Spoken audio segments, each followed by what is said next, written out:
renforcer ces deux espaces, on va venir frotter à côté du nombril. Donc c'est le point d'acupuncture, il est à 2 pouces du nombril, de part et d'autre. C'est le 25e point estomac. Mais là, peu importe, on va frotter de façon l'ensemble. Et la main, elle est à l'arrière, comme quand on frotte en cercle au niveau du rein et des lombaires. Voilà.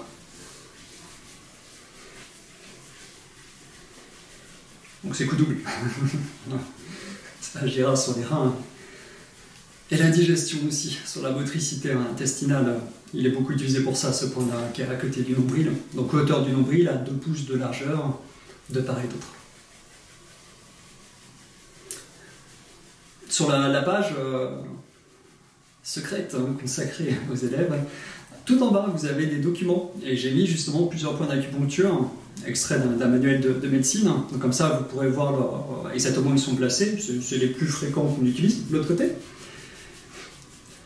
vous pourrez voir leur jargon, justement, comme ça, de ce qu'ils disent, de ce que ça fait. Et c'est très succinct, les descriptions.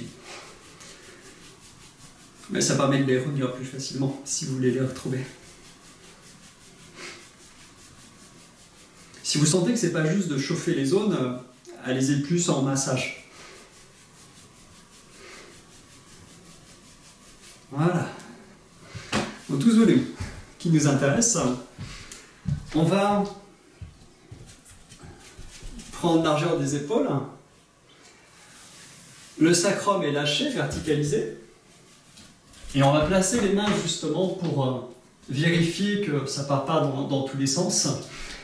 Pour faire le 5e trésor, mais juste avec le tronc. On ne fera pas les bras cette fois-ci. Donc, pour expliquer, déjà on a ce petit côté d'aller sur une jambe et de s'enrouler dessus. Donc, vous voyez, pour lâcher les bras au début, les quads sont là pour nous enrouler, mais les genoux sont tranquilles. Encore plus important, vous voyez, quand on va d'une jambe à l'autre, ça ne va pas être attiré. Alors pour beaucoup d'entre vous, on a déjà travaillé ça. On a la capacité dans le corps de s'enrouler sans que les genoux soient entraînés. Donc c'est pas tenir les genoux, c'est s'étirer et apprendre à bouger à partir des quads. Une fois qu'on a ça, en fait, on va rajouter le fait de s'incliner sur la jambe droite, par exemple. Moi, je suis en miroir, je crois. Bref, vous inclinez sur votre jambe droite, ce sera plus facile. Comme ça, vous aurez les mêmes indications que tout le monde. Ouais. Et là, vous tournez vers la jambe gauche. Donc le poids du corps va vers la jambe gauche. Se redresse un petit peu. Normalement, on fait des allers-retours, mais là, on va continuer en cercle d'une jambe à l'autre.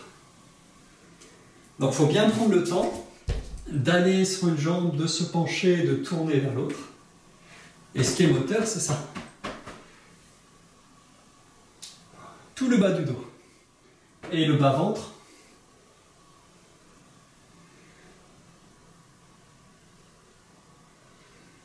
C'est comme si vous veniez tourner pour vous allonger avec le bas-ventre sur la cuisse, passer de l'autre côté, se redresser et revenir enrouler sur la cuisse pour s'asseoir. L'autre côté.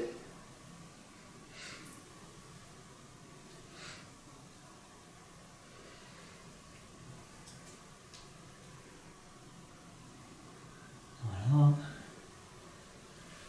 Très important dans ce mouvement, c'est justement ces rotations. Le tronc, la tête qui, elle, va faire une orbite plus grande grâce au mouvement du tronc.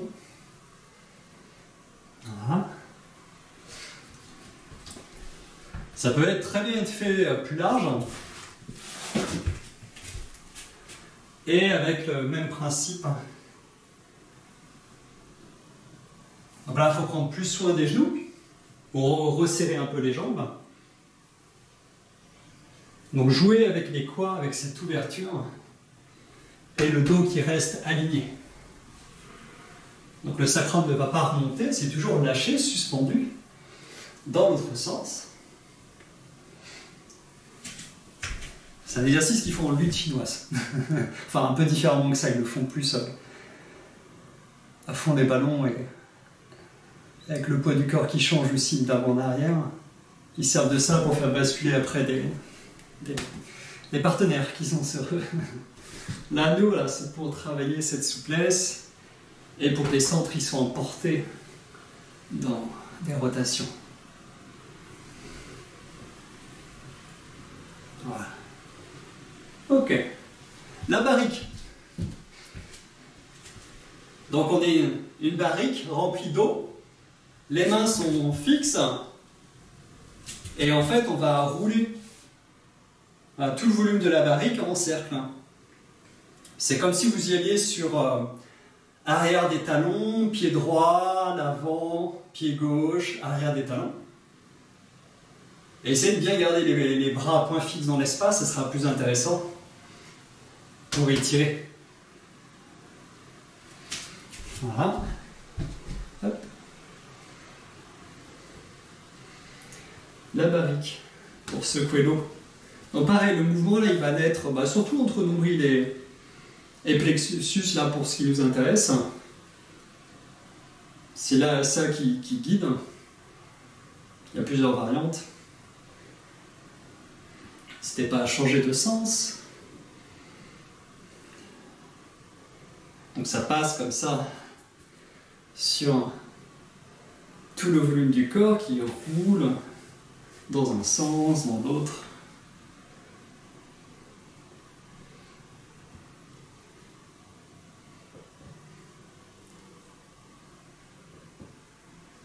Voilà.